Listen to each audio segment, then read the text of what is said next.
Welcome to our next episode of Forensic Foreplay.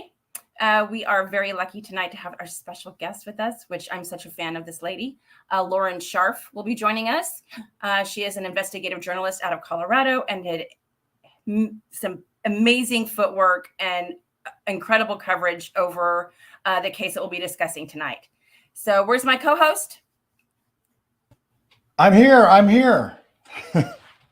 Everything's going so far, but we had Lauren backstage and we'll get her back, but we sort of lost her for a second, but we'll get started and then we'll hope she gets back on here. So. Okay. So where do we begin? I was so invested in this case the past couple of years.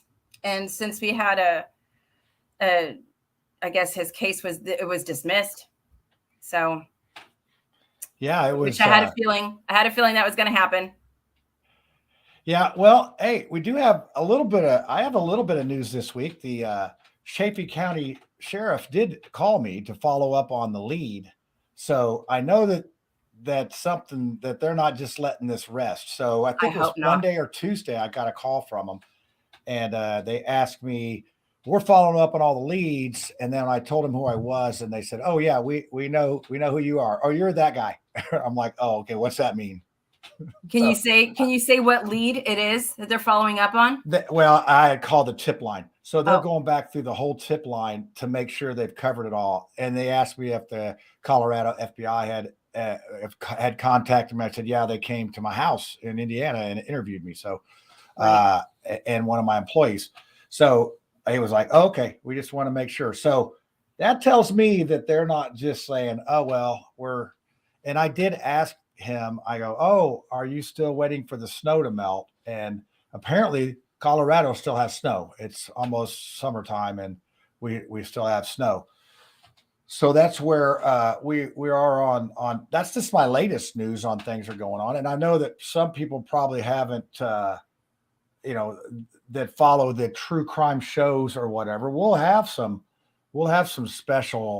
different information tonight. I mean, I have some of my own footage here from both of the vigils, one here in Alexandria and the one that was held when we did the search. And I got some search video that, hey, I don't think anybody else has really seen. If you did look at my YouTube channel, I did a little show on the search.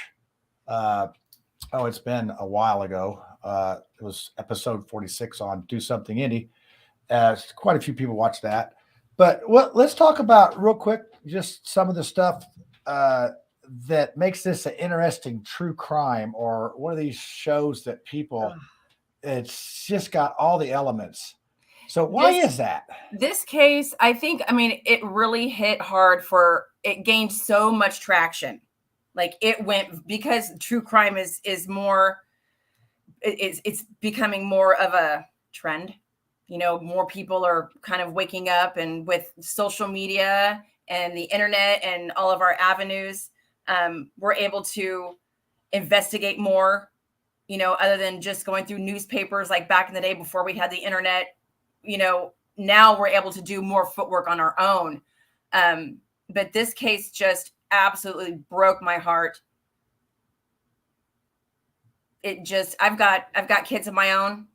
Suzanne is not that much older than me. And I know if something were to happen to me, I would want someone to find me. My husband would probably walk to the ends of the earth and back to find me. And there was so many things from the very beginning that were just off, raising eyebrows. Things were just not being pieced together the way it should when someone is randomly kidnapped. Yeah, well, you say that, and I've talked to your husband, and he's a very nice person, and I do believe that he would scour the internet. So don't you find it puzzling Barry's behavior during this? I'm not going to cast like my personal opinion on Barry Morphew. I will keep that to myself. But I will say that it seemed weird with all the social media that we have nowadays. we have so many avenues to get information out to the public. What was he doing? Yeah, like, I'm over here, like, I rack my brain. I'm like, dude, what were you doing? Your wife is gone, and you're going dumpster to dumpster, pitching. I guess Lord knows what. Yeah. Well, and I do. Hey, the good news is I see Laura in the back there. We want to, Lauren in the back there. So we want to get her on. She's getting situated. I think she had to redo a computer or do something. So, but how I got involved with this was, it was like December of 2017. I was on a job site with Barry, and he came up. I don't know what was the matter with him. He had given the electricians a hard time, and he was coming around and giving my guys a hard time. He threw their tools in the street. He pushed me a couple times, and I pretty much put him in a headlock, and we settled that. Nothing happened. I mean, the police comes. Yeah, I see her. So we're going to go. And then I was like, okay, so nothing happened. The police came out. Nothing happened. They left. It came back like 6 months later. They charged us for like causing a ruckus or something like that. He'd already moved to Colorado, and which we was both sudden. got served.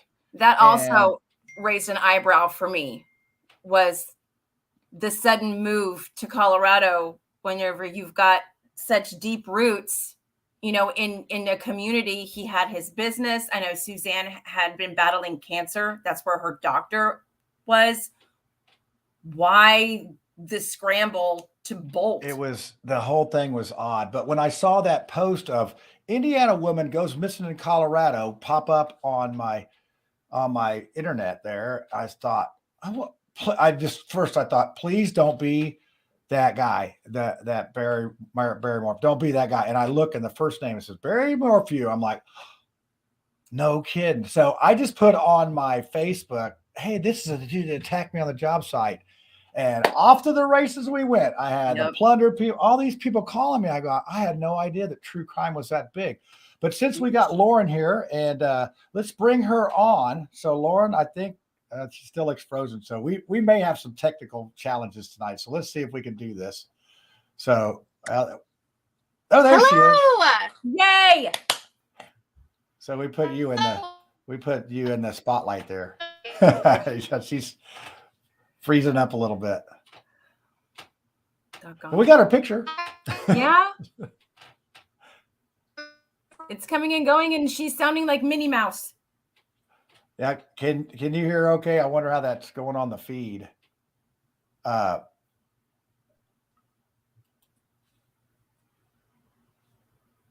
can't hear. Yeah, you gotta like technology. Yeah, we lost her. So, well, you're in the spotlight now, so that's good. I'll just be on the side here. I will do it like this. Okay, there we go. I may send her a message. Try on her phone. She can't hear. That may work. She can use her phone.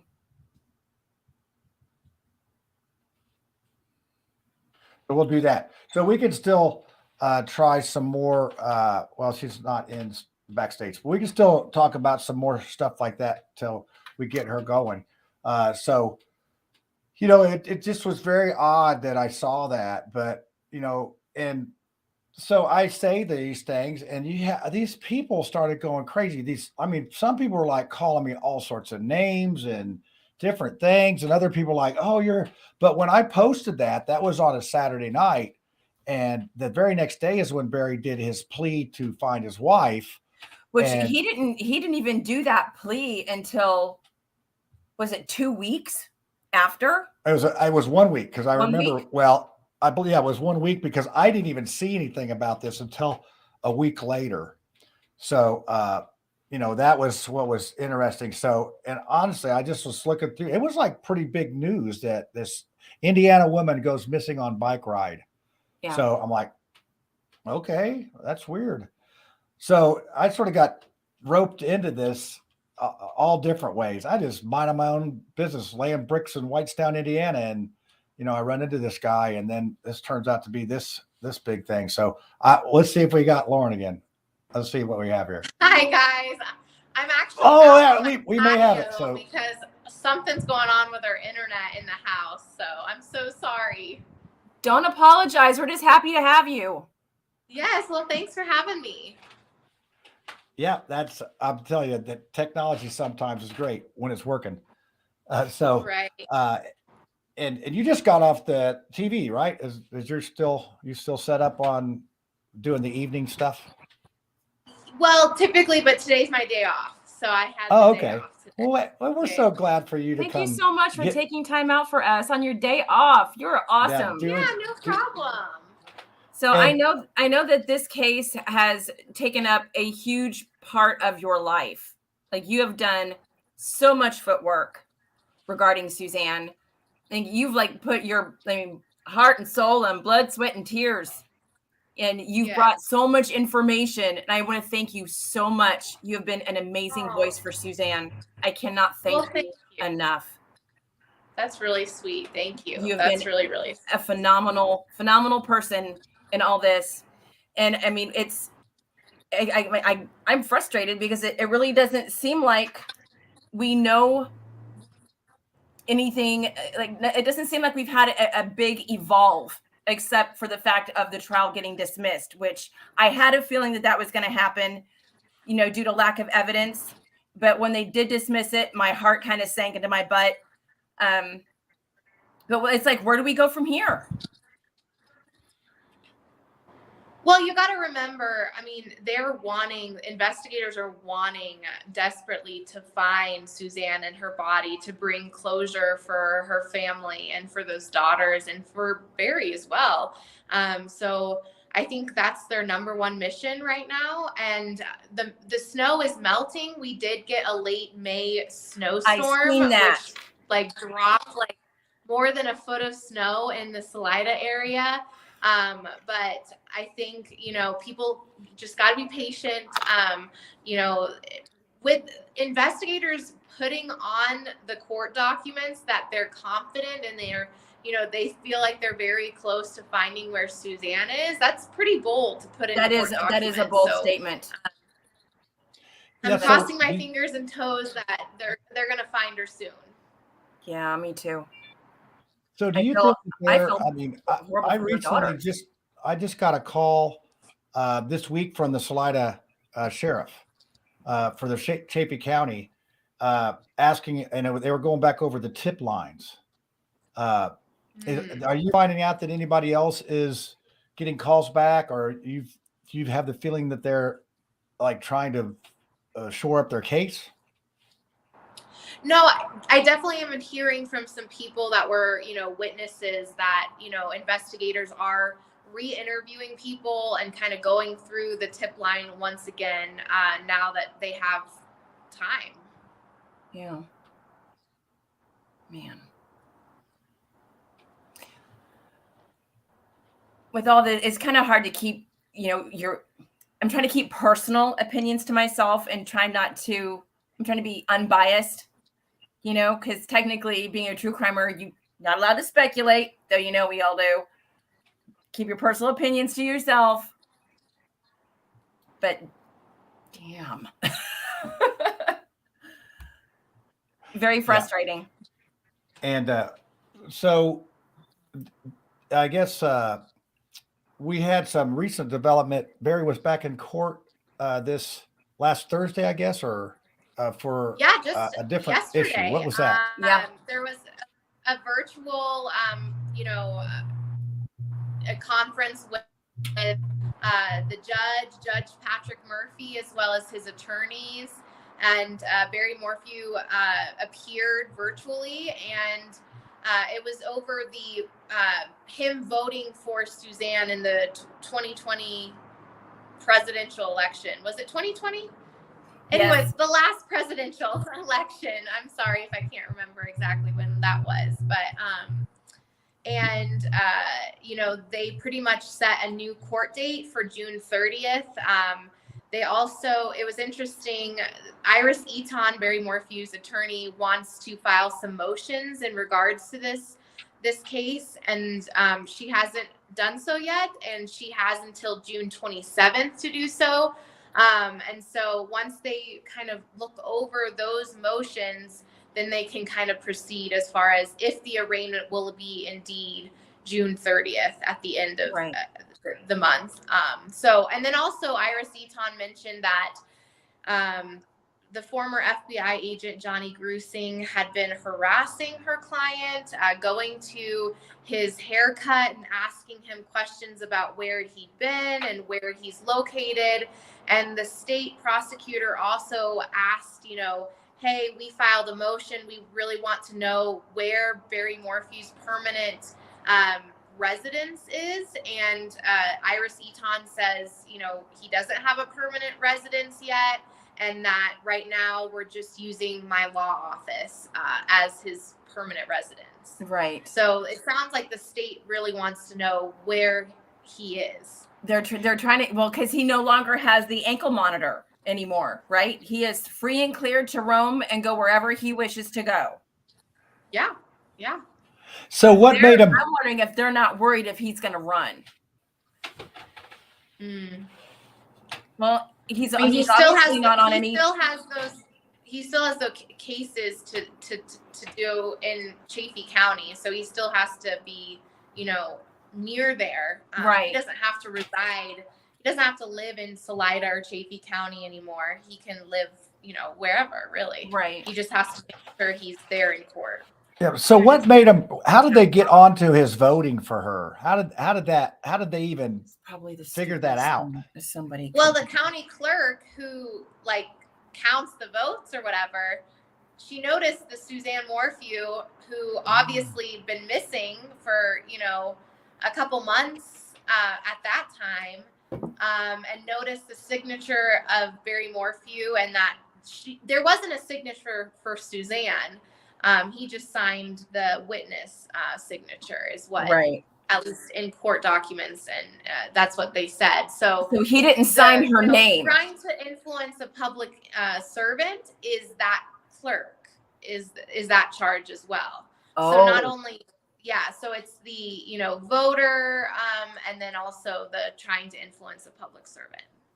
Wow. I mean, this whole thing is just so weird. I mean, it is, and I can see how that. And Lauren, in your opinion, why is this case captured so many people? Is it because of all the elements that are involved? Oh, that's a great question. I mean, I just think the circumstances of how, you know, Suzanne was reported missing on Mother's Day, and she was the mother of two girls, beautiful girls, and you know, she went on a bike ride. I mean, everyone, I visited Salida a couple weeks ago, and it was just everyone's on a bike. I mean, I even remember, I think Judge Patrick Murphy even, you know, rode his bike to the courtroom. So just everyone uses bikes to get around. And it's scary how she was first reported missing. And then, you know, it's been 2 years now and still really no answers as to where she is at this point, you know? And I think also just getting to know Suzanne and hearing the stories from her close friends and family and how she battled two, you know, things of cancer. And, you know, even her doctors after the first diagnosis of cancer told her that, you know, you likely will not have children. And then she did. She overcame that, and she had two beautiful children. I think people just have relate to Suzanne in one way or another.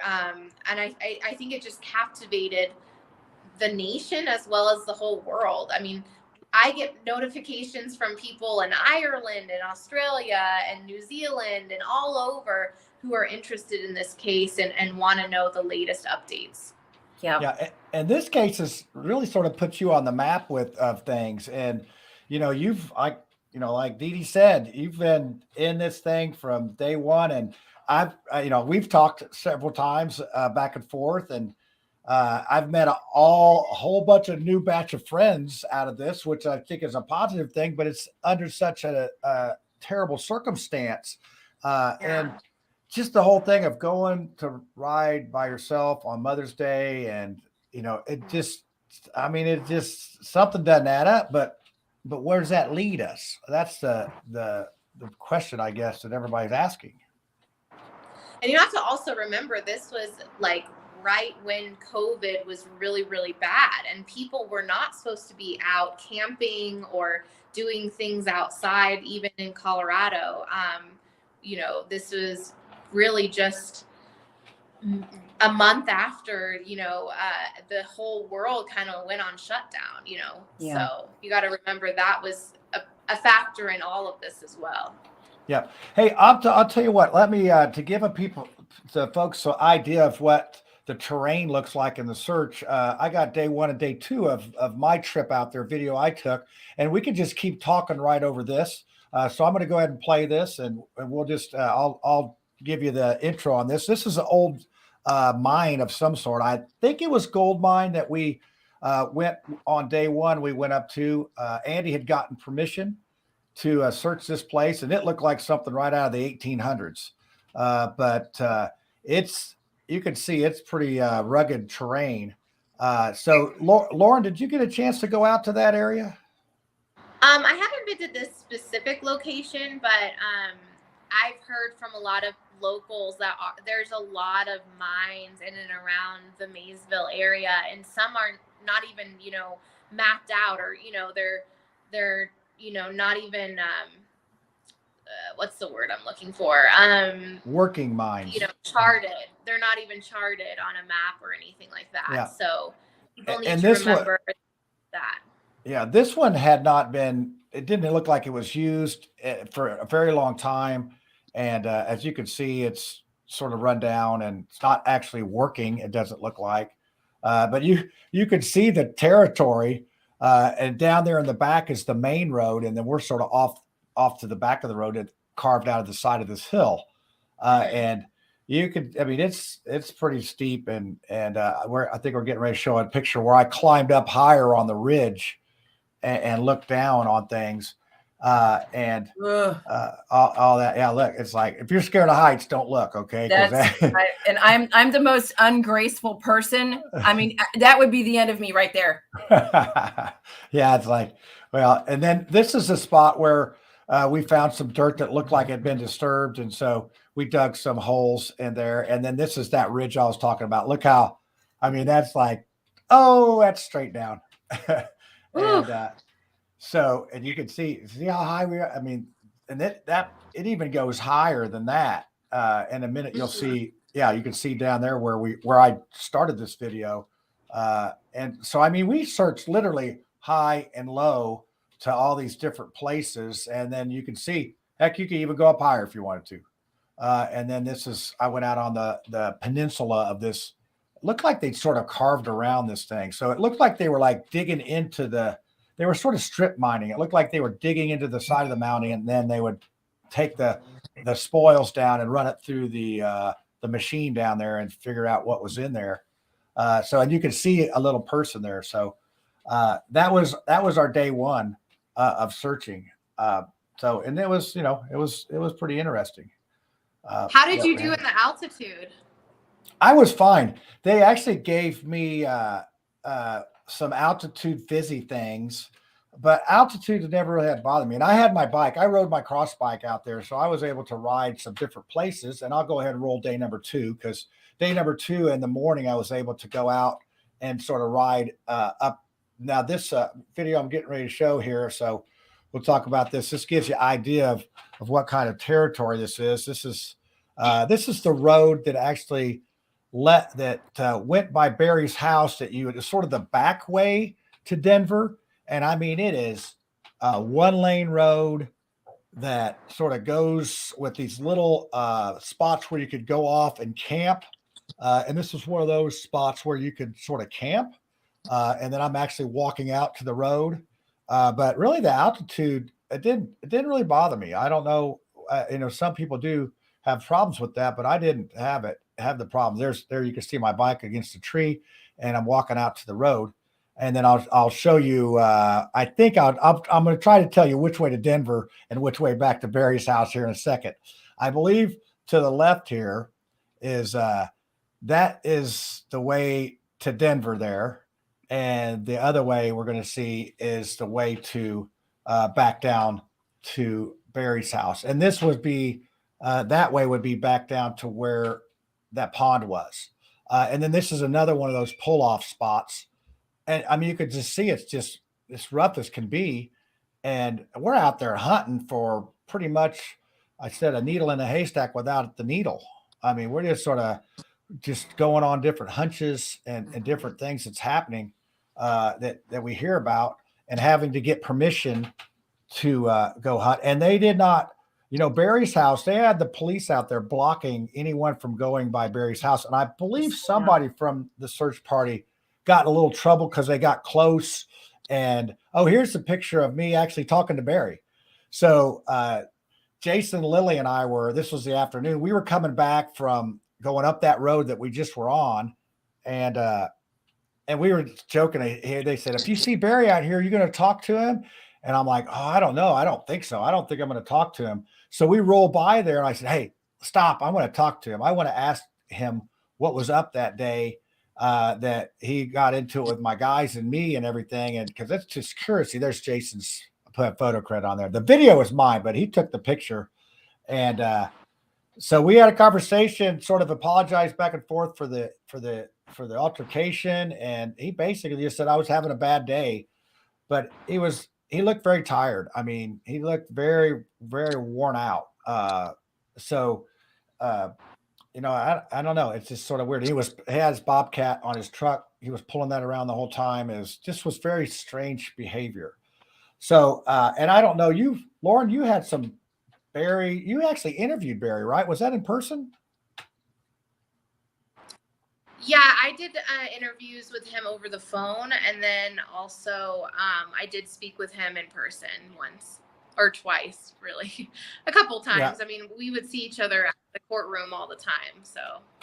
Oh yeah. Yeah. So you're seeing, well, I mean, to me, it's like, I can't say that, this is a guy that did what they're saying he did, but I couldn't say that he wasn't the guy. He just had odd behavior. That was my take on things. And it's like, I'm odd. So maybe he's normal and I'm odd, but what was your take on, say, maybe personalities or whatever? I don't want you to speculate too much to get in any trouble or anything, but I'd just be curious to see what your take was on his demeanor, on his personality, on what you think was going through his mind, type of thing. At first, he was really worried about talking to me because he didn't trust me yet. He said, right now our family just needs privacy. We're still, trying to deal with all this, and at the time it was like 3 months after Suzanne was first reported missing. And so I had, given him a couple of notes like, hey, if you want to just answer, like, tell me things about Suzanne and your wife, like, just that's like very, very surface level. Or if you want to talk about that specific weekend and what happened that weekend, you can. I felt like I went to him in different ways. Like I said, here are the questions. If you want to just write me back in an email, you can do that. Or if you want to, do a video, like I know he did a social media video. And so, and eventually we just talked on the phone after I had visited Salida a couple times and had been talking to some of his friends and people that he worked with. And when I got some information from his coworkers, I wanted to kind of talk to him about what his coworkers had said, trying to get both sides of the story, trying to understand exactly what happened that weekend and why was he in Broomfield and, so far away from Salida on Mother's Day. What was the job and why was it so important to do it on Mother's Day? Things like that. So. Yeah. I mean, there's just so many things that are just odd in this whole thing.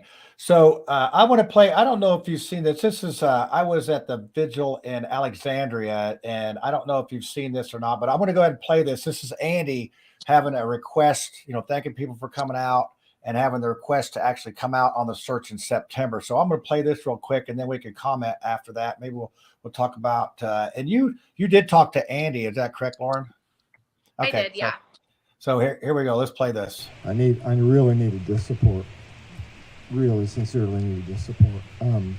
I came here tonight to say some prayers for Suzanne and hopefully for her return here to Alexandria where she grew up. And what a wonderful town and community we have here. I asked for volunteers to go out on September 23rd and search for her again. And our mayor said, I'm going. I mean, that speaks volumes. And I'm here tonight not because I want to be, but I have to be. Got to find my little sister, and I have to bring closure to my family. It's been a horrible event. It's been long enough. And yeah, we were quiet for a while because the investigators asked that of us. But it's time now to rally the troops and go west on the 23rd of September and find her. I've got volunteers from the survivors from the Benghazi in the Middle East. 2 of them are going to be there doing GPS coordinates. Chris and Mike on Profiling Evil have been a tremendous help to me. They're going to line up a lot of professionals to help out in this search. I've got almost 35 volunteers already to go west. And anybody that wants to go, join in. We're taking boats, kayaks, four-wheelers. I need dirt bikers. I need rock climbers, mountain climbers. Yeah, so that was the vigil, and that's when I decided to go out. I mean, he sort of asked me, "Hey, come out. I could use you out there with with what you have." And he honestly, he was very nice to me because he had a couple hundred people out there, and he made sure that I was taken care of pretty much the entire time. So he did a very good job hosting that. Is that when you talked to him, Lauren? Yeah, I spoke with him before he came out to Salida, and then also after the search. He seemed like, a genuine brother who just really wanted to find his sister and really just wanted to put in one last effort before the snow came to find any clues as to what happened to his sister. Yeah, it was. So DeeDee, you've been sitting here taking this in. I mean, you're actually more like a viewer here, not a person that's. I'm just absorbing. I know it. I know. When it's audience members, when Lauren came on, DeeDee was just a little starstruck. So I was. Like, oh, you're my hero. But so what do you think, DeeDee? What's on your mind here? Well, I know you went out to assist with the search, right? And you mentioned that you had seen where her bike was found? Yes. Yeah. I thought I had that video, but that was puzzling in itself. So let me pull up one of the pictures you sent us and we can talk over this. This is actually her bike. Right. This is the bike and it doesn't look like it's damaged, but to me, I mean, I'm a cyclist. I took my bike out there.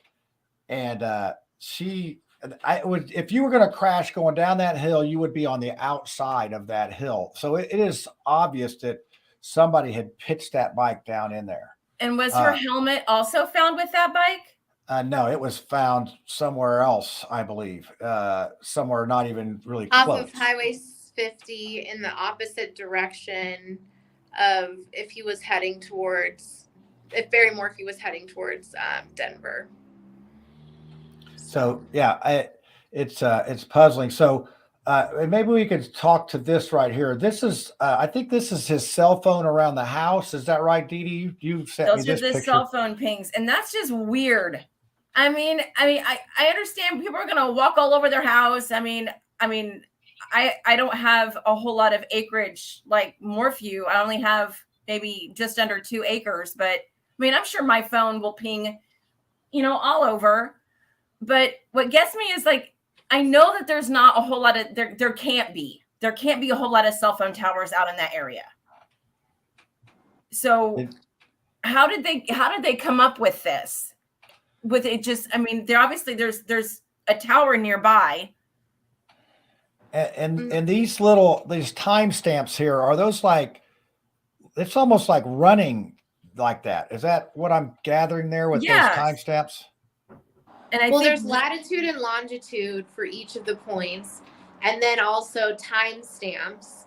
And you have to remember that there's like a breezeway underneath the roof or whatever area. I can't exactly where show it the off. middle, yeah, the middle of the Z. I think that may be where it goes through the house, possibly. Right. And he So- said that he was hunting for chipmunks. Okay. Yeah. That's a good one. So yeah, I mean that's again. Now, did he have his phone in airplane mode and different things that maybe he thought his phone was off, or what about his cell phone imprint? You guys tell me. I don't know. I thought it was in airplane mode. Yeah, his phone was in airplane mode for I think more than 4 hours the day before Suzanne was first reported missing on May 9th. Yeah, and that's the same day that investigators believe that the murder happened. Yeah, it's just with my own speculations and my own digging into this case was I do think that she was murdered prior to Mother's Day, maybe Friday or the Saturday. Just what I you get a hunch on things, you follow your gut instinct, and maybe Saturday afternoon, Saturday evening. But I don't think that she was alive on Mother's Day, and I don't think she went on that bike ride.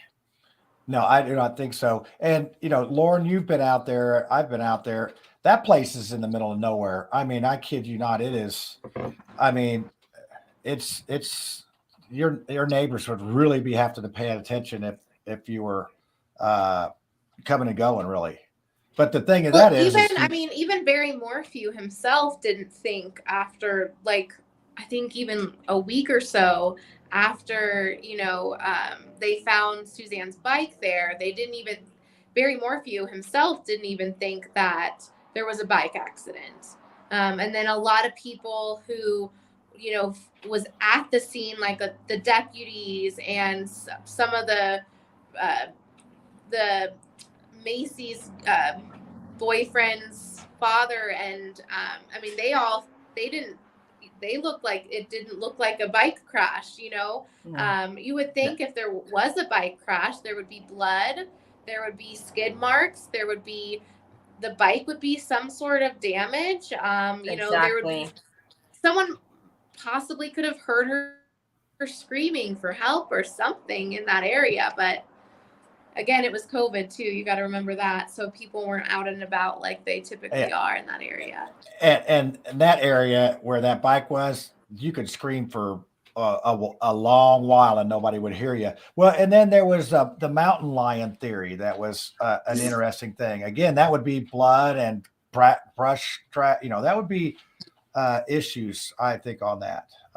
But actually, though, if a mountain lion did jump off the top of that hill and get her, she would be on that side of the hill. But just riding, when you ride down a hill and it's got a curve like that, you're going to go on the outside. It's just gravity. I mean, this is physics here. Well, and you got to think, did the mountain lion like take the helmet and take it away from the bike area? Doesn't her helmet have like a little buckle? They don't have posable phones. And like her cell phone and her headphones, or is the mountain lion that smart to do that? Well, yeah. I mean, and they have not ever found her cell phone either. Is that correct?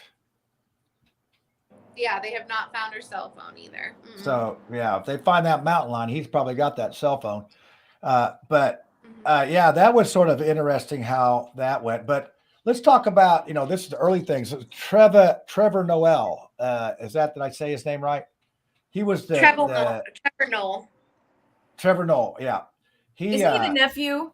The nephew. He was all in, and then, and even Andy was all in, and then it seemed like they just sort of changed their mind on this, and Andy really got angry about thinking that, hey, something's not right here. And well, the Morphew family, they really wanted to kind of stay away and just let law enforcement do their job, and that's why they did what they did. And then finally Andy was like, I'm going to come out there and do the last ditch effort, you know, to try to find my sister. And then Trevor Noel, it was interesting that he, you know, was very gung-ho at the very beginning, was very adamant about the GoFundMe page and trying to get the word out about Suzanne. And he just went poof. When we did the interview with Trevor Noel, he asked us not to show his face and to only have Suzanne's pictures up during his audio. And then he also asked us, which was very interesting, to talk to the law enforcement about Suzanne's bike. And at this point, we didn't know if Suzanne's bike had been recovered or not. But the family was telling us, yes, the bike had been recovered, but you need to ask law enforcement about the details and regarding that. And law enforcement never really confirmed to us about the bike being recovered at all. That is interesting. Well, and it was a week after when I went on a couple of these, I posted on my Facebook that, this is the guy that attacked my guys on the job site. And then it's just like all these true crime people came out of the woodwork, and I did a couple interviews. And then the very next day is when Barry did his plea to the public, his 40-second plea. And after that, the funding shut down. I think then they were firmly like thinking, oh, this guy's he's not a victim. He's a suspect now. And, in a lot of these, they automatically say that's a suspect. But in this case, I think that they got there pretty quick. And when the Colorado FBI interviewed me, I got the feeling that they knew he was a suspect from day one. They were looking at him pretty hard. He didn't come out and say that, but I got the feeling that's what was going on. Was it by the questions they were asking you, or how did you? Yes, it was. And I asked them, oh, did you suspect him from the start? And he sort of smiled, type of thing. It's like, well, I can't really say, but I'm sort of telling you with my smile that's my little smirk, that's what they were thinking. So, but like I said, in all these cases, and DeeDee might be able to speak to this, you cover a lot more of it. And Lauren, maybe you've covered more now that's the first person they go after. And, this case was sort of a Chris Watts thing. They always suspect the spouse unless there's obvious evidence right in front of their face. They will always suspect the spouse. Yeah. So, in multiple times, Iris Eaton, Barry Morphew's attorney, said, they didn't look anywhere else, that they only looked at Barry Morphew. But, according to investigators and according to, the prosecution, they couldn't rule him out. They never could. But they could rule out other suspects that they first looked into. So, right. Yeah. No. As I say, going out there, who else? It's like, they were saying something about sex trafficking. First of all, they don't sex traffic generally 49-year-old women. They're usually much younger than that. And I know about that. I come real damn close getting kidnapped at Sprouts a couple weeks ago. If my husband hadn't been with me, I would have been a goner. All right. I withdraw that question, Your Honor. I would rather say it's just more rare. It doesn't happen, as often. However, I remember whenever Tyson had managed to catch up with Barry, he got great footage, just that brief one-on-one encounter. And there was two things that had come out of Barry's mouth that immediately raised my eyebrows, where I was like, this isn't right. This isn't right. Is whenever he looks at Tyson and he says, "Come here, let me show you what happened." He wasn't there though, was he? How would you know? If you see what I'm saying? How would he know if he was in Broomfield? How does he know what happened? Yeah. And then when he told Tyson, did he restate that and say, this is what we think, or this is what we know? No, go back and watch that footage with Tyson, because Tyson kind of caught up with him. Like, he's like here to help. And you could see the scratches and the abrasions on Barry's knuckles, because Tyson had his phone in his pocket. On his Or like hip, he had it, you know, hidden away. And Barry goes, "Come here, let me show you what happened." And I was just that kind of threw me a little bit, because how the hell would you know? You supposedly were not there. You were out on a job site working. And I think he was and still then when doing he told the Tyson, he says, "Well, I've been cleared." That soon in a missing persons case, nobody is cleared. When I was speaking to Shoshona Darkey, it was in the new year, so of 2021, she was telling me that Barry Morphew had been cleared. And I was asking her, like, how did you hear that he had been cleared? I had not seen a press release that he had been cleared, you know, and so I don't know if it was Barry himself telling people that he had been cleared, or how that information was getting relayed to people. It was self-cleared. I don't even think that he outright, I mean, did he even take a polygraph, or did he deny the polygraph? Well, he had told a lot of different stories about the polygraph. He had told me that he was never asked to take a polygraph. He had told, you know, other people that he did take a polygraph. He had told other people that he didn't take a polygraph. He couldn't take a polygraph. So his stories about the polygraph itself was never the same. Right. See, and that's what makes me lean more towards the fact that this man, he allegedly, for entertainment purposes, don't come for me, that he did do this, is because there was nothing really ever stayed the same. When a story is constantly changing, that's suspicious. Yeah, many of his stories are suspicious. And Lauren, did you find that sort of, you know, as a reporter, you want to try to get to the bottom of things. Were you conflicted a lot of times on this, you know, these different story changes, or how did you digest all that? I mean, how I came to Barry Morphew was, hey, I want to try to help you find your wife. And I want to help her raise awareness of her missing. And I want to raise awareness of who she is. And, you know, if you can help me in any way possible, that would be great, you know, to help find your wife. And when I asked him certain questions about, let's say, the weekend that she was reported missing, like, what was the last thing you said to your wife? Or what was the last thing you remember of your wife? And things like that. He was concerned about telling me information that was different than information he had told the FBI or CBI or his friends. And, you know, for me, if you are telling the truth, then it wouldn't be different than whoever you told. You know what I mean? Your story would be the same no matter who you told, if it's the truth. He was afraid that he was going to slip up. Yeah, and I honestly think that he probably didn't expect for this to get this much attention. I don't think he realized it either. And maybe he was like myself. He never watched true crime, but I'll tell you what, there's some doggone. He did. I heard that he would listen to it for hours on hunting trips. Really? Wow. Yeah. See, I was talking to a coworker who told me that he listened to, you know, true crime and stuff. Like, I think even on the spy pen, there was recording of him listening to Forensic Files as he was going to a job site, I believe in Pueblo or somewhere far away that took a couple hours to get to.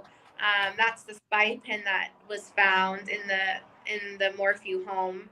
But, you know, even when I saw Barry Morphew, I believe he was watching some sort of crime show in his living room one time. Hold on. I just had a really interesting thought. But they did determine that Suzanne bought the spy pen. Maybe we're going to get down the weeds a little bit here. So maybe Barry buys a spy pen and gives it to Suzanne, and she doesn't know what it is, so he can catch her and tell his story.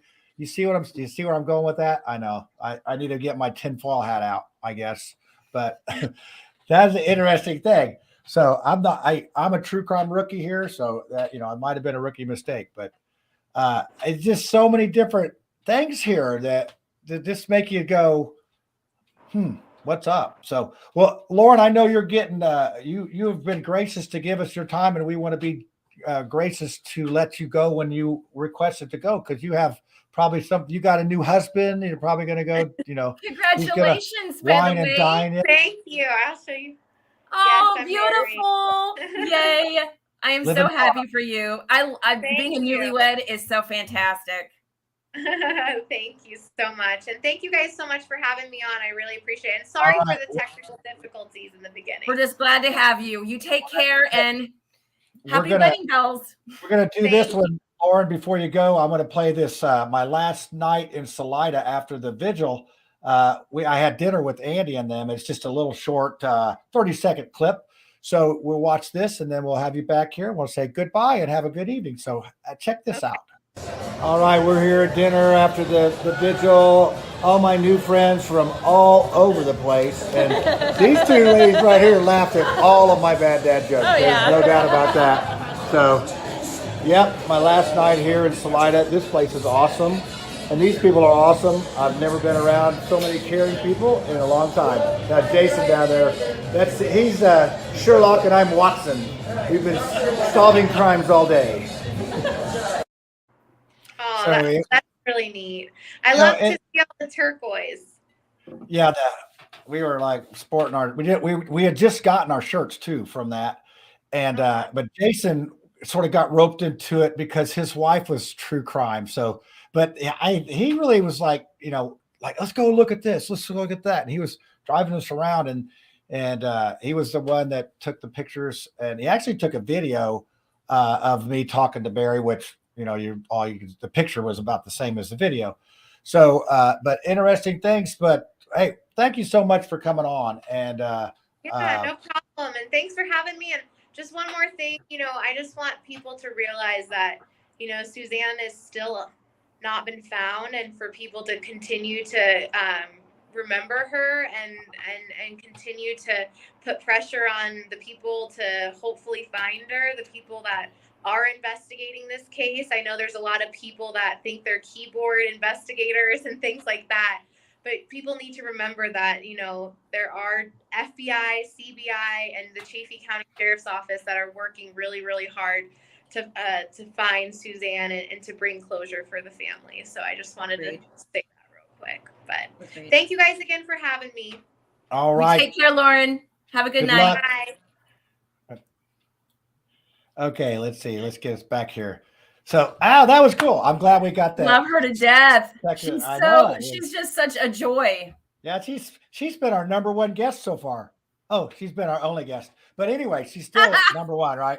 So that's all good. But man, it's just interesting to that she really sort of cut her teeth on this. And there was a while there where there was people that were death threatened, and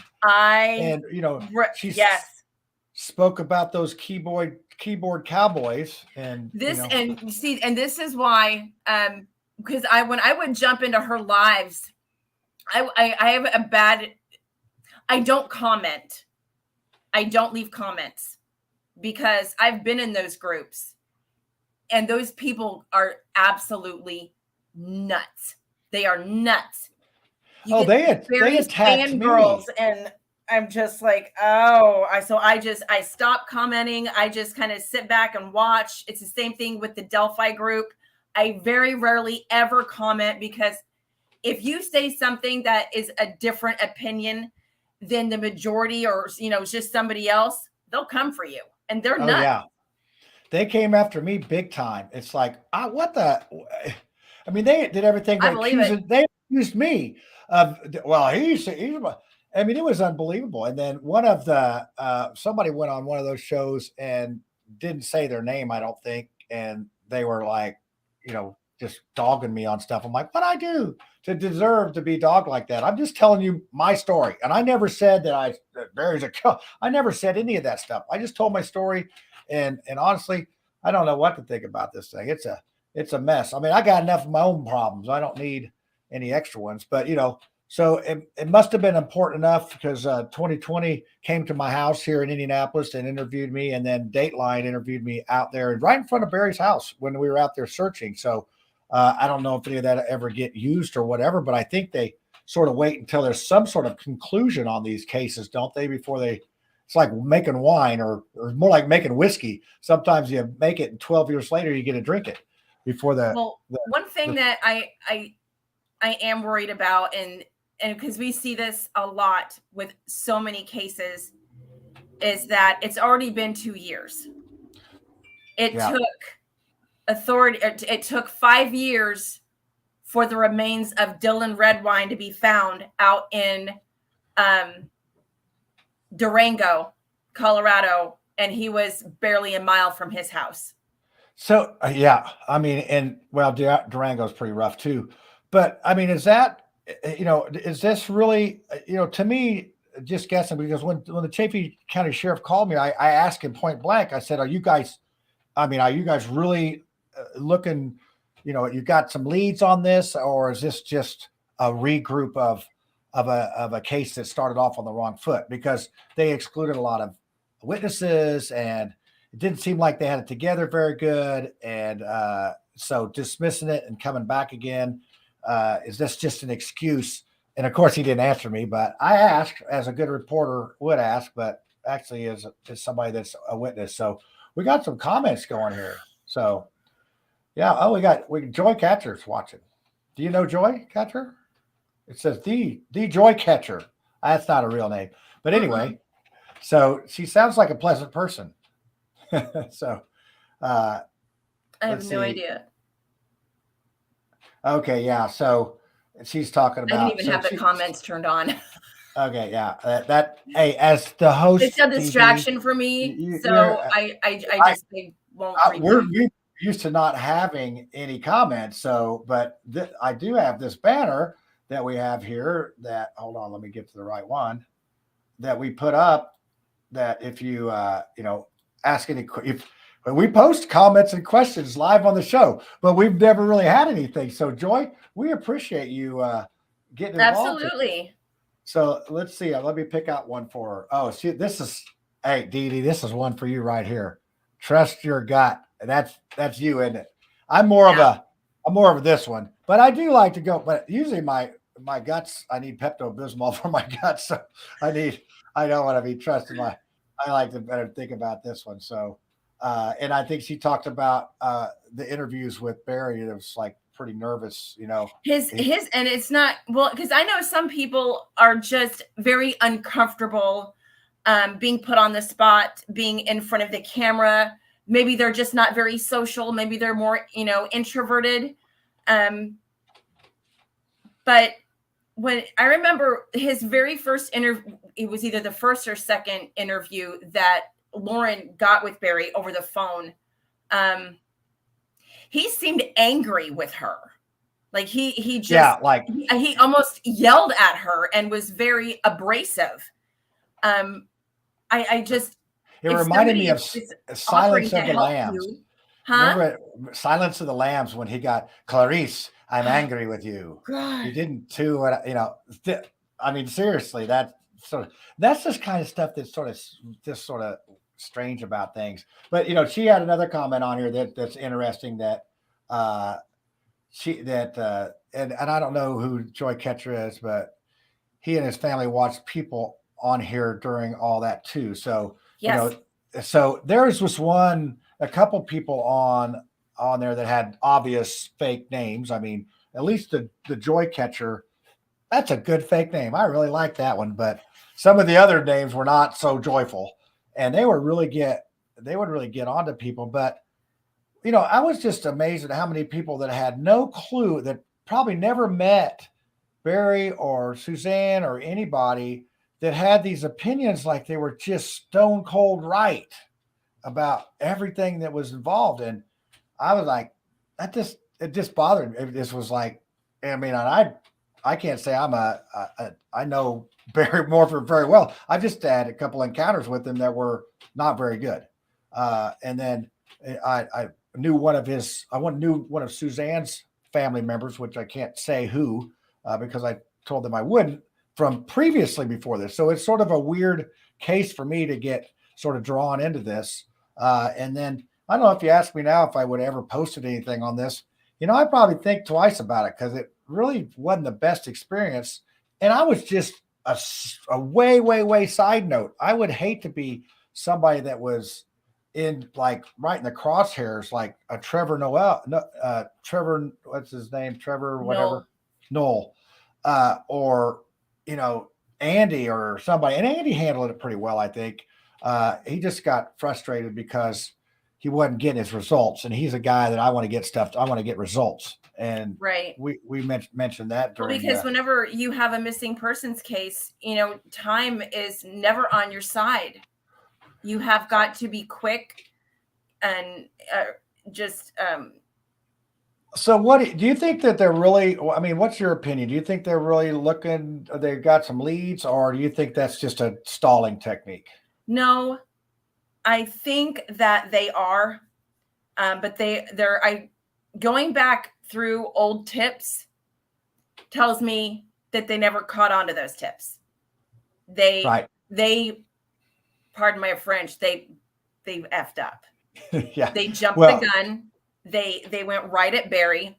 They didn't have enough evidence, not enough concrete evidence. I mean, a tiny bit of circumstantial. Yeah, the guy's a bully. He's a fibber.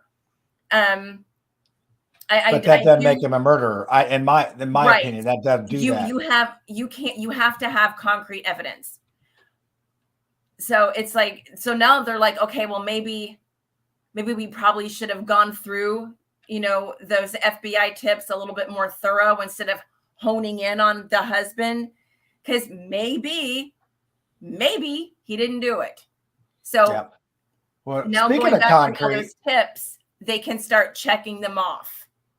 Yeah. Speaking of concrete, what did you make of them cutting up all that concrete slab? That seems sort of weird. I mean, nothing ever came of it. And that was sort of, I mean, I don't know. Did they have cadaver dogs that hit on that, or? I don't believe. But that's if you were thinking about it, that's not that'd be an interesting way to, get rid of somebody. I mean, and that's like Jimmy Hoffa, I think, is supposedly buried in some concrete somewhere. But I mean, I'm still waiting for his body to turn up floating in the dried up Lake Mead out in, was it Nevada? Oh, I saw that. He's been popping up in barrels. Well, yeah, that. But did you see there's actually a guy that goes out and hunts the treasure from the water receiving? He's got like a little. That's interesting. I think that's interesting. I should have told anybody that. They'll probably switch over from our show to go watch that. Watching mud dry.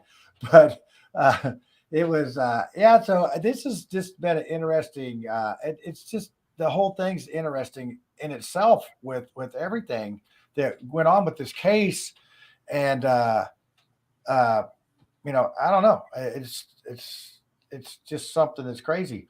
We didn't talk, I didn't really, we had to let Lauren go on that, but we didn't talk about the spy pin much. And I think this really raised some controversy about, maybe tarnishing Suzanne's image or a little bit. But in my case, it did not, because I got the impression from, I'm a relationship counselor. I got the impression that she held on for quite a few years and had enough of this. And obviously with, sometimes an affair is a symptom of unhappiness. Sometimes it's just lust. Sometimes it's just flat out just an affair. No, she found someone that made her feel safe and adored. I think she was probably tired of being disciplined by her husband. She was tired of being under his thumb, tired of being afraid. And she found someone that listened to her without judgment. Yeah, that analysis would be pretty good. Are you sure you're not a psychologist? Yeah, we just play one on TV, right? Well, here's the thing, and there's something that people are missing. He had to have made her feel like Miss America, because not every woman would have an affair with a man with 6 kids at home. That would send me running. Well, I mean, does that either show selfishness or desperation? What would you lean towards that? Because in Suzanne's case, but she knew him from before. Right. They went to the same high school together, I believe. Yeah, they did. And that may be, with those 6 kids and a marriage is a safety thing of like, hey, this is going to be secret for both parties. Like no strings attached. So there's a lot. Yeah, there's a lot of, but then when strings get attached, it's like when you do something, when you go down that road, bad things happen. It just never, at least it just doesn't work out. She was obviously catching feelings because it was more than just once. Yeah. And it was, so this spy pin though, this is puzzling because she comes out more. I'm going to put it back up there again. And you did a good job digging this up. DeeDee. Thank you. She sort of incriminated herself a little bit more with the I'm spy. wondering, I'm kind of leaning with your conspiracy. What if she didn't get that spy pin? What if Barry got that spy pin and planted it to catch her? The man is horribly jealous. I picture him to be the type to sneak to go through her phone, go through her emails. It would not surprise me if he got her that spy pin and he planted it and she had no idea what it was. But didn't a friend of hers get it mailed to her and then give it to her, I guess, or is that? That may be the case too. That may be the case. Yeah. Or, I mean, I don't know. It's to me, it's like, but that's, we have divorce in our country for just these reasons. So you don't get so mad you have to do something else. So, yeah. But I don't know. This is weird. I mean, I know that as time goes by, everyone has hopes that Suzanne would be found. And, that's interesting that the S on the mountain stands for Salida, but it could stand for Suzanne too. And at night it had a heart lit up around it. Oh, that's so nice. Yeah. And you can see the background picture there. Lauren's right. There's bikes all over the place and like deer. Right. I mean, like I saw 9 deer like walking down the street. That's so awesome. I mean, it is it is like a really touristy small town vacation spot. Everybody sort of knows. The area, from what I've seen, it looks to be almost kind of it gives me a bit of a Boulder, Colorado feel. Yeah, a little bit. It's a little more green. I think Boulder's more mountainy, rocks and stuff.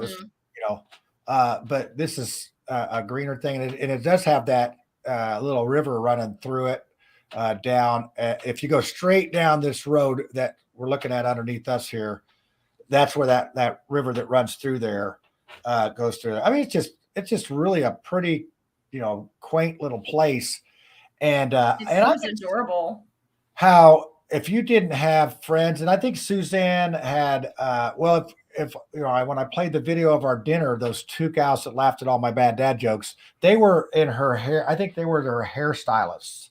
So she did have some friends to talk to, but think about it. You go from a place where you've grown up for your whole life and you have all these friends that you're used to, and you get out in the middle of nowhere. And I'm telling you, this place is in the middle of nowhere. I mean, you have to travel to get to that would honestly, that would be like culture shock for me. I would probably get depressed.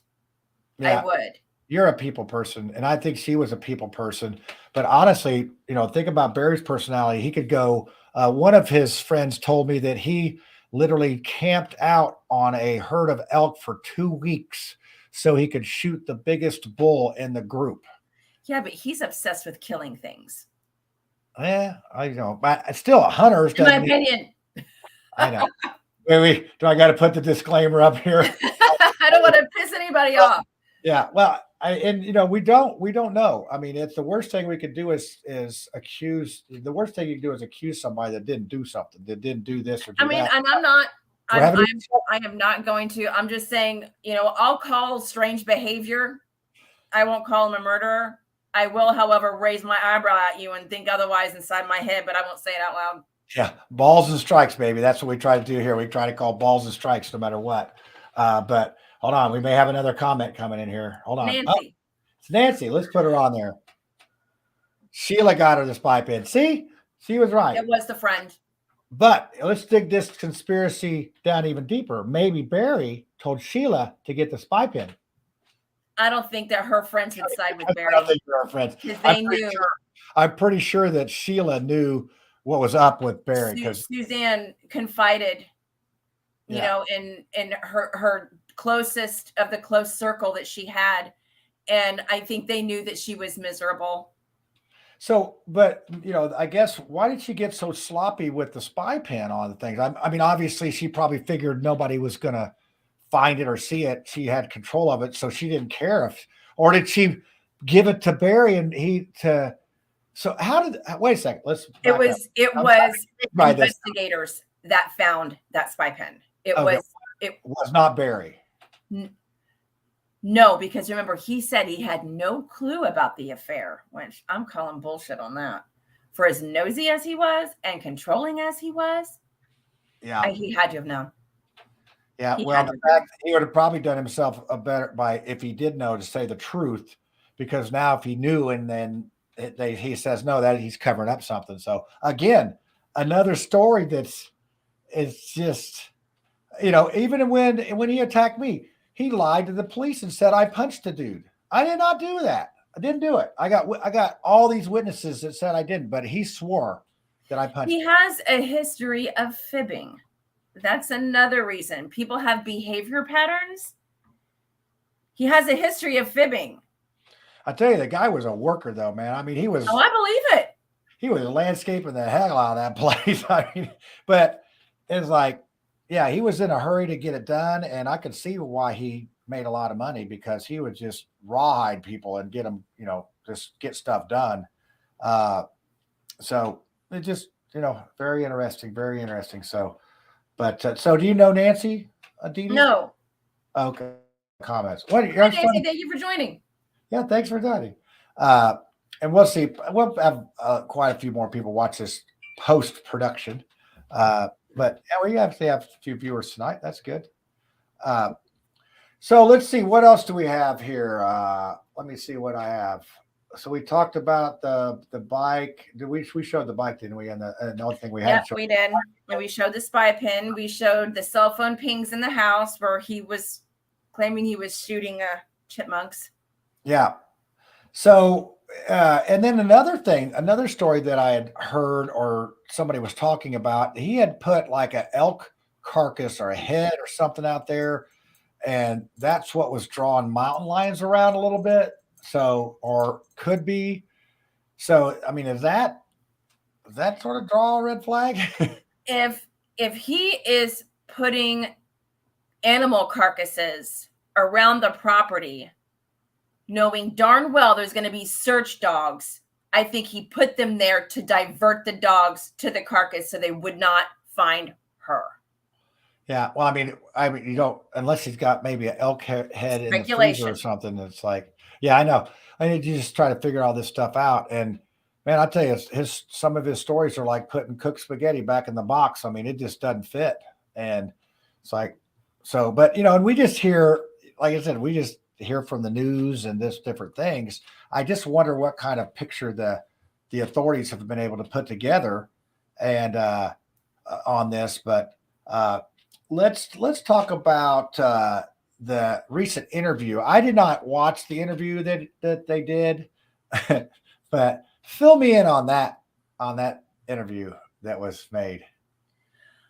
I believe it was on it was featured on CBS, I believe. I didn't see it. I think I would honestly have to go back. One of our loyal viewers will probably chime in on that. Hopefully that's somebody. I guess if I'm going to be on a crime show, I need to do a little more research. Is that right? But hey, somebody's got to act like they don't know what's going on. I get that. I'm the guy. I did watch the interview. The recent one with it's on YouTube. I did watch it. I think it was featured on an ABC affiliate. Okay. Probably out of Colorado. And it did go national. Do you, and by now the attorneys are directing every step. Would you think, or not? They're you know, saying, "Oh, you need to go on, do this now for, you know." Well, he probably got since the case is dismissed. He probably got the go-ahead from his legal counsel to go ahead and make a public statement that it was safe. But the interview with him and the girls, honestly, it was really cringy. It made me uncomfortable. Okay, now I'm gonna have to watch it. Thanks. It made me uncomfortable. It was weird. It was weird. Yeah. I mean, it's like, well, one of the things that that struck me odd was pictures of Barry sitting there reading scripture out of, which it seemed very staged on that. And I know I'm asking you all sorts of, I'm almost getting ready to trigger you on a couple of these. I can see that. He uses religion. My opinion. Don't come for me. Yeah, I'm gonna have to put the. He is the type that would use religion as a weapon, as a means to control. Yeah, and but you talk about he had the firefighters he was with, and he had a couple of friends came out and like went to the mat for him, but none of them really knew him when he moved to Colorado. They knew him back from Alexandria days. Right. And I think there was a definite, in that isolation, because Barry did a lot of jobs, and I'm thinking in Salida there wasn't, he had to go to Denver to get jobs. It wasn't like you could just get jobs, where he lived in Alexandria. There's jobs on the north side and good paying ones that you could get to right away. Right. And so he may have been going a little stir crazy as well on the scenery and the landscape, and because it's a slow, laid back town. I mean, it is not. There's no rat race there. I don't even know if they have cell phones there. Actually, the cell phone signal stunk out there.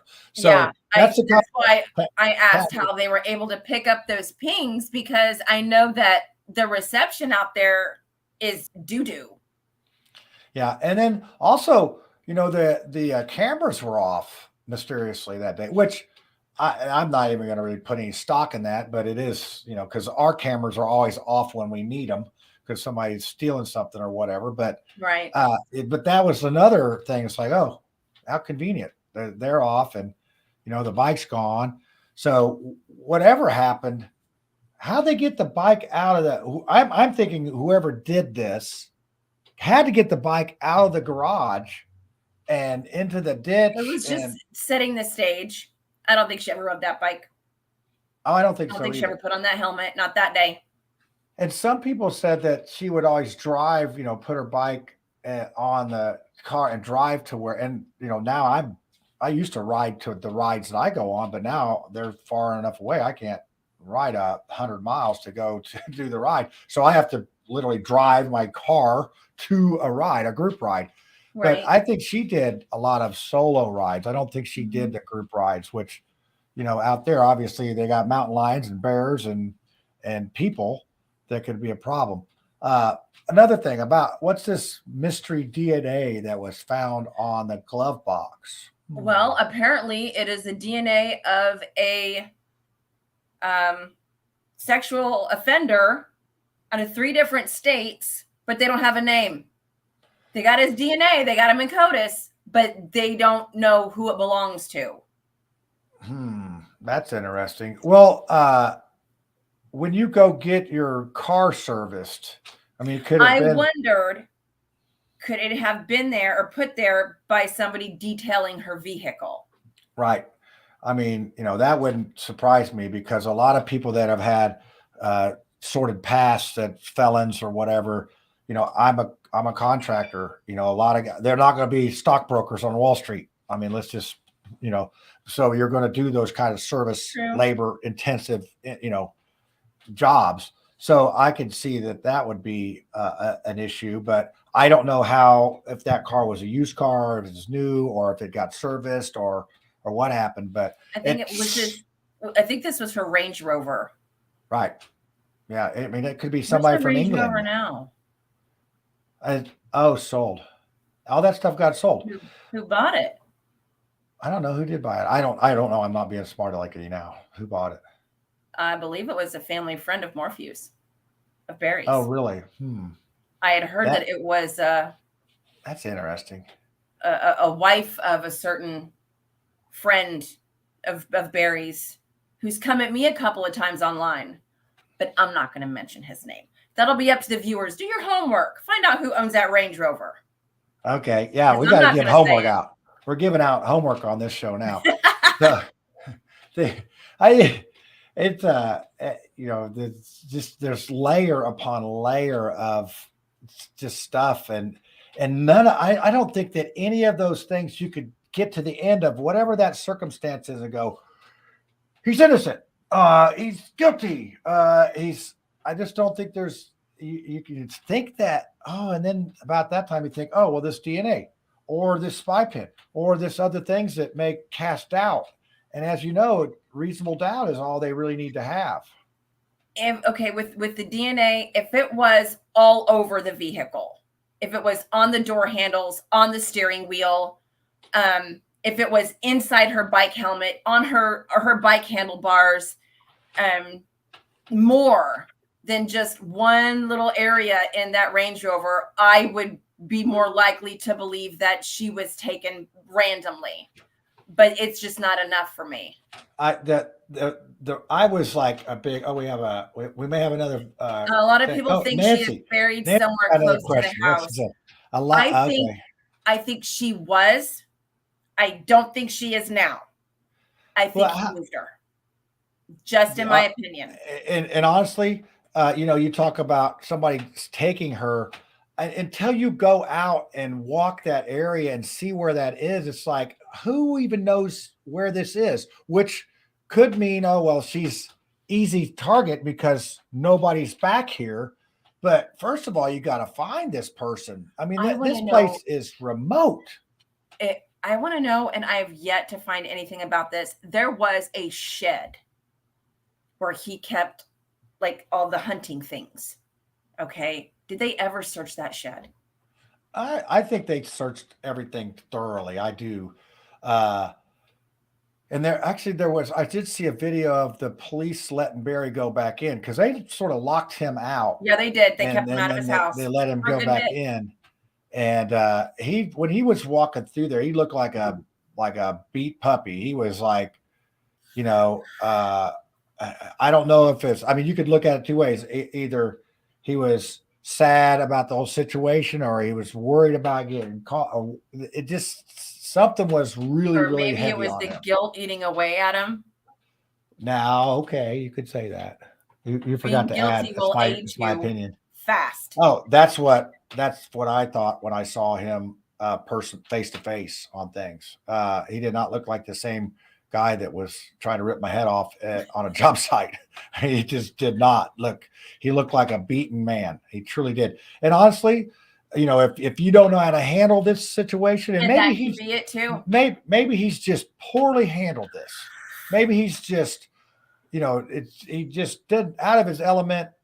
You could even say PST. Well, this is a very PTSD. uncomfortable.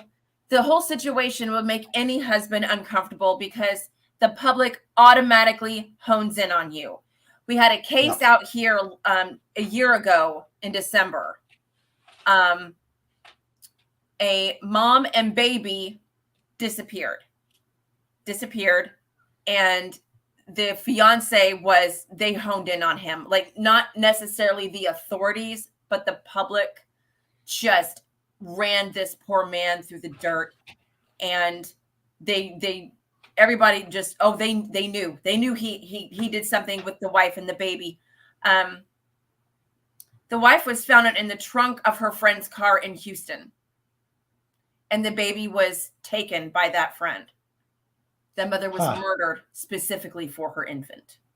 Yeah, they just found one in a suitcase or something here, but we had Jamie Blackburn was a preacher, I think up in Zionsville here, and his wife and baby and unborn baby, I believe, were murdered in the house. And I mean, they put a beeline on him that he was the suspect. I mean, but then they come to find out that it was a sort of a botched robbery, and he was not. And so, you just have to be really, really careful on this stuff. And to everybody is like, with one thing I've noticed with a lot of true crimers is that they are very quick to point a finger. I kind of sit back, I watch, I let things simmer down a little bit before I establish an opinion that I will voice publicly. I just wait because stories change. Yeah, You know? I mean, in this one, it's like it changes. So, what in the world do you put an absentee vote in for your?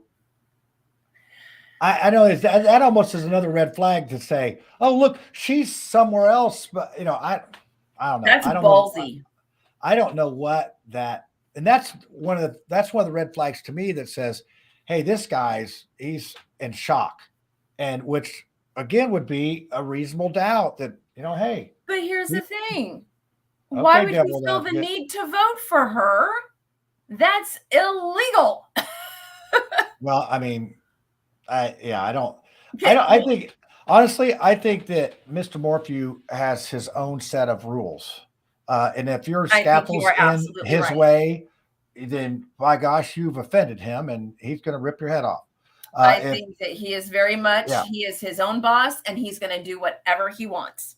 Yeah, and Regardless. and you look at he was the golden child. He was a pro baseball player, and and he was a rock star landscaper. I mean, he did he could landscape some stuff, and he had a good crew. He was obviously made a bunch of money to afford all that stuff that he had.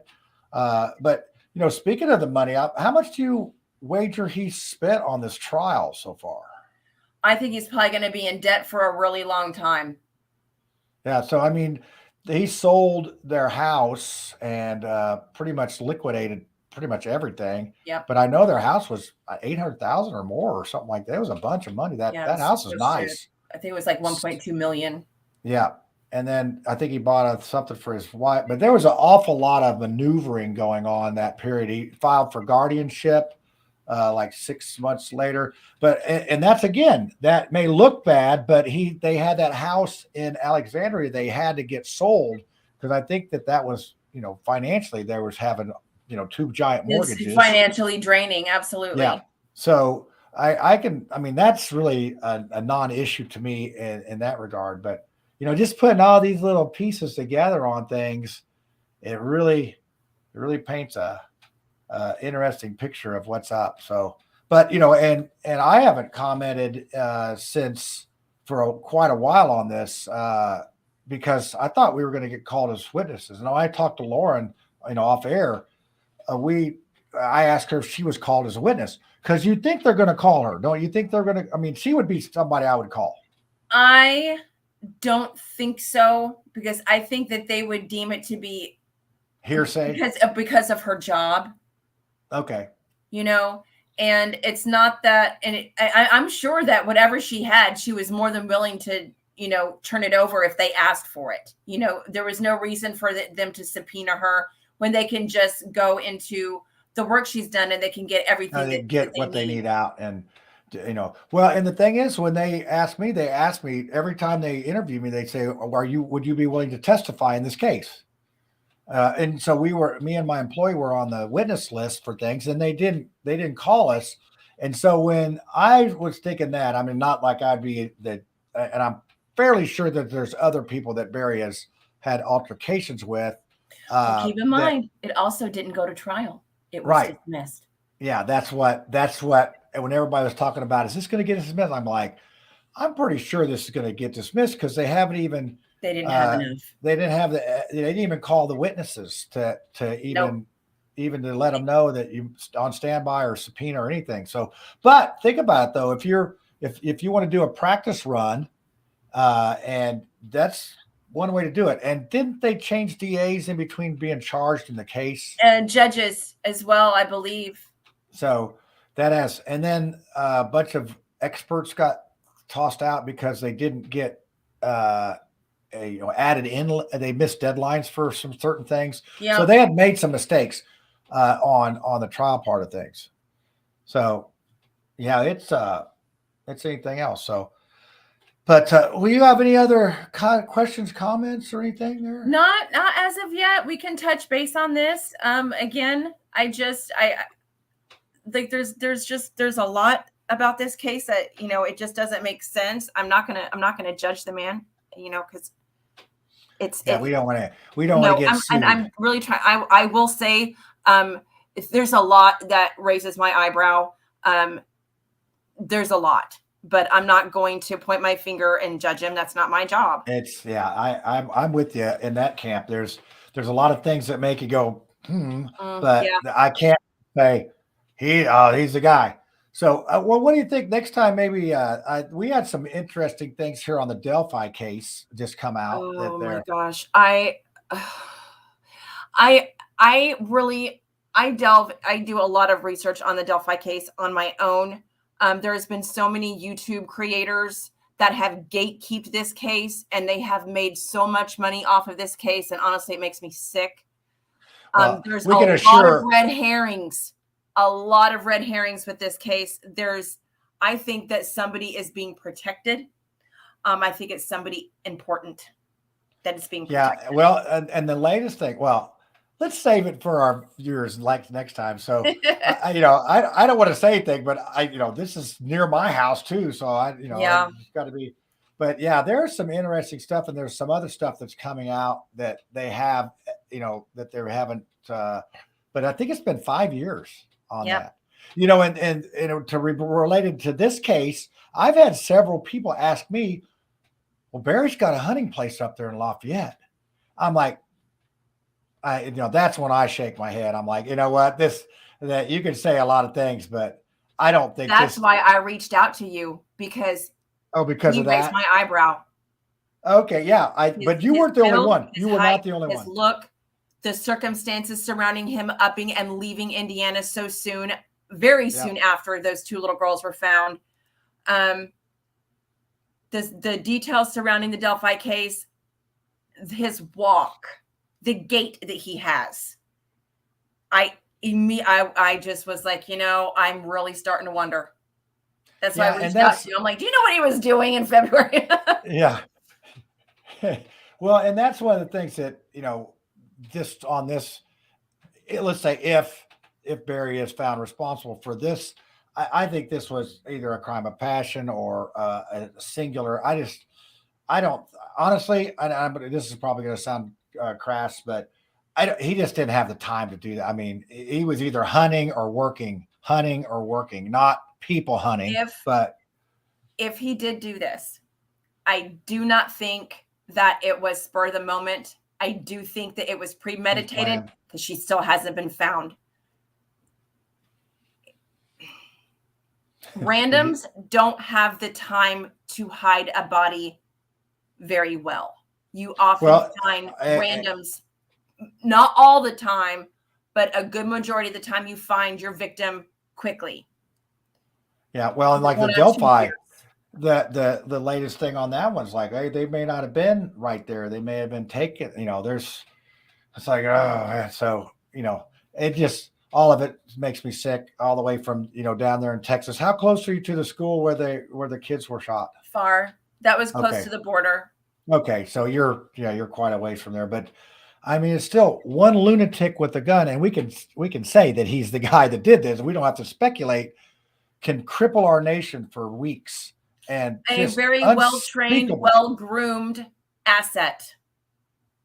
Yeah, he was very well-trained and very well-groomed for this. Body armor and everything. So, yeah, I don't know. They had a training camp over in Mexico training teenage school shooters. Who was doing this crap? It's all done for an agenda. Nothing is ever what it seems. I know. Well, your husband's in that game, so how's he doing? By the way, is he surviving? Oh, are you in here, babe?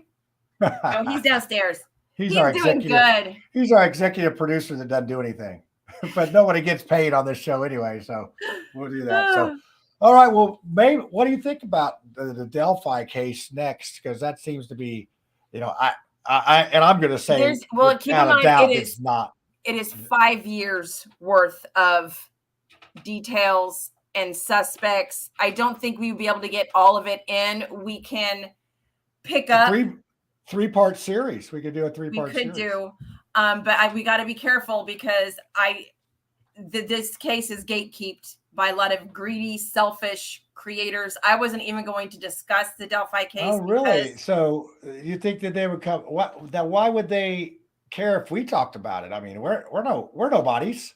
We have like 4 live viewers right now. So. Well, we would probably be safe for now, but we could, Okay. we can touch on it. We can, do, this series over the summer, like Chronicles of Delphi. Yeah, we could do like maybe a 5-part series, but I don't know enough about it. I hear from the state police. There's a lot, and it's probably for viewer sakes. I live by the airport in Indianapolis, but don't even come looking for me because I'm gang protected, and that I'm not kidding. And I think that's about 60 miles north of me, Delphi, I believe. Right. So, but yeah, I just, people, man, let's all get along. Why we got to be mean to each other? But it's awful. Seems like it's just terrible right now. People are just, it's the times. People are all just losing their minds. Yeah, it's that way. So, all right. Well, hey, this is a record for our show. Yeah, this is our longest show. I'm glad we're ending because I have to pee. Okay. Yeah. I think I can't edit that out. This is live. So no filter. My apologies. But you got to meet Lauren Scharf. And I'm so glad. She's an amazing. She's such an inspiration. I tell you what, I admire her so much.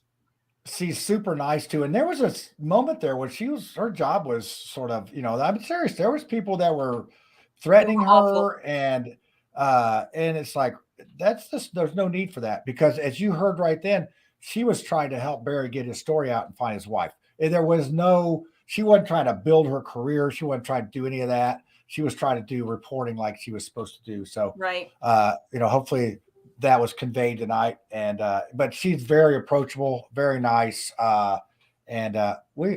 She's been our most famous guest so far. Yes, she is. We'll have to see if we can top that. I don't know. Maybe I could get a state policeman from here to come on, because I think they're the ones that are sort of leading this. The state police, is that right? For the Delphi case? Yeah. The ISP? Yeah. They don't want any FBI involved. They don't want any help. You could ask your husband about doing a little recon on that one, or did you already? He's been, I don't even know where he's at. He's downstairs in the kitchen. He's so awesome. He puts up with so much of my crap with true crime. I feel bad. I have absolutely driven this man bonkers over the past 6 weeks with the Johnny Depp Amber Heard trial. Oh, I imagine. I've not. Really? I have watched so much court. So much.